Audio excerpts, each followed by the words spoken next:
Well, our top focus this hour is the latest on Israel-Hezbollah tensions, with Israel having said that its forces have eliminated Mohammad Odeh, the new commander of the military wing of Hamas and one of the architects of October 7 massacre. He was appointed as chief of the Al-Qassam brigades after his predecessor was killed in a strike in Gaza earlier in May. It was not immediately clear if he had been killed in Tuesday's strike. Gaza's civil defense agency, which operates as a rescue service under Hamas, reported that at least 3 people were killed and 20 were wounded in an airstrike in the neighborhood in western Gaza City.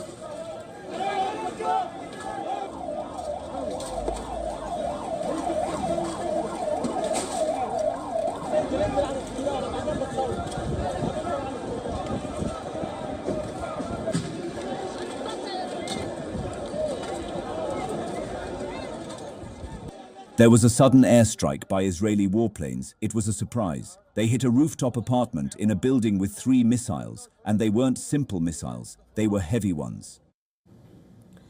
A joint statement issued by Prime Minister Netanyahu and Israel Katz said that the IDF carried out a strike in Gaza that targeted Mohammad Odeh. It read that Odeh served as head of Hamas intel during the October 7 massacre and was appointed approximately 1 week ago as successor to Ezzedin al-Haddad. The statement further said that Odeh was responsible for the murder, abduction as well as injury of numerous Israeli civilians as well as IDF soldiers. Parallelly, 7 people were killed in another Israeli strike that was carried out in eastern Al-Maghazi after the Israeli military said that its troops identified what it said several armed terrorists operating in the area of what it calls the Yellow Line. The Al-Aqsa Hospital and a Palestinian security source confirmed the incident as well as the casualties. According to witness, a group of armed men entered the Al-Maghazi refugee camp and broke into a house on Tuesday morning. Residents in the area noticed them and confronted them with stones and sticks, at which point an Israeli drone then fired a missile at the residents, killing at least 5. Unfortunately, a missile struck my relatives, and 2 of them, Youssef and Fadi al-Maghari, were martyred. May God have mercy on them. Jihad and Maisara were seriously injured, and an unidentified young man was also martyred. Israel also carried out a military raid inside the Jenin refugee camp in the northwest bank area. The Israeli military said that its troops shot dead a man who had thrown stones at soldiers inside the camp. The Ramallah-based health ministry confirmed that a citizen was killed by Israeli fire in the Jenin camp. In fact, in the aftermath of the October 7 assault, Netanyahu had pledged to target and eliminate the masterminds behind the attacks.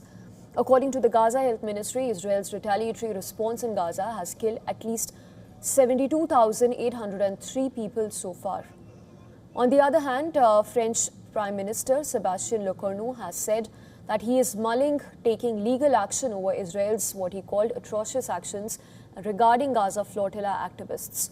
Speaking during a debate session at the French National Assembly, he said that he's mulling taking the matter to the French courts following the release of the video that showed the alleged mistreatment of the flotilla activists that had sparked an international outcry as well.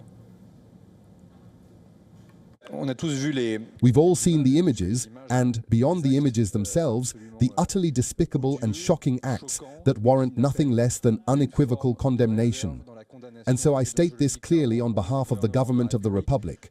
We condemn them without reservation, for they are shocking from a humanitarian standpoint, and they are shocking in light of international law.